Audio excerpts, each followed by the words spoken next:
आज एक नवीन पाहुणा घरी येणार होता. कोण तर पुढे समोर मी सांगते. हे आहे माझं सासरचं घर. बाहेरचं अंगण, हा पोर्च आहे. पोर्चमध्ये बंगई लावलेली आहे. इथे सोफा ठेवलेला आहे आणि हा जो आहे तो हॉल आहे. हॉलमध्ये सोफा वगैरे ठेवला आहे. टी व्ही आहे. इकडे एक बास ठेवली आहे आणि इकडे पलंगसुद्धा आहे. आणि हे आहे माझं किचन. आता मला घर पुसायचं होतं. घरी सगळेजण येणार होते म्हणून हा पोचा इथं ठेवलेला आहे. त्यानंतर मी घर वगैरे स्वच्छ पुसून घेतलं. घर वगैरे पुसल्यानंतर मग आंघोळ केली आणि त्यानंतर अंघोळ केली आणि आज मी केससुद्धा धुतले होते. सगळ्यात जास्त कशावर प्रेम करते मी तर माझ्या केसांवर. एक वेळ मी चेहऱ्याला काही लावणार पण केसांना कधीच काही लावत नाही.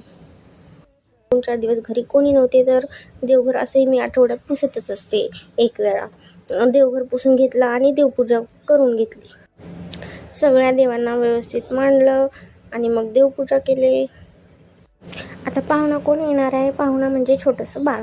माझ्या नंदची डिलिव्हरी झाली होती. त्या हॉस्पिटलला होत्या 4 दिवस.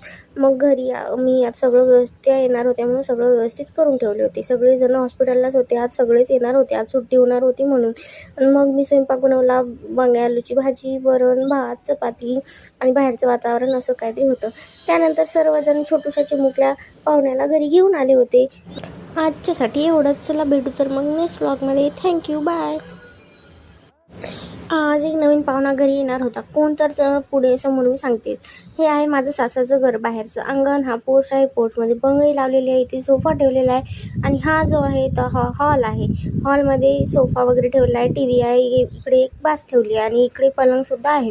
आणि हे आहे माझं किचन. आता मला घर पुसायचं होतं. घरी सगळेजण येणार होते म्हणून हा पोचा इथं ठेवलेला आहे. त्यानंतर मी घर वगैरे स्वच्छ पुसून घेतलं.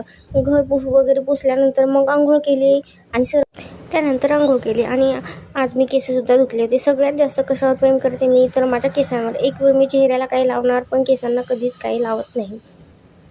2-4 दिवस घरी कोणी नव्हते तर देवघर असंही मी आठवड्यात पुसतच असते.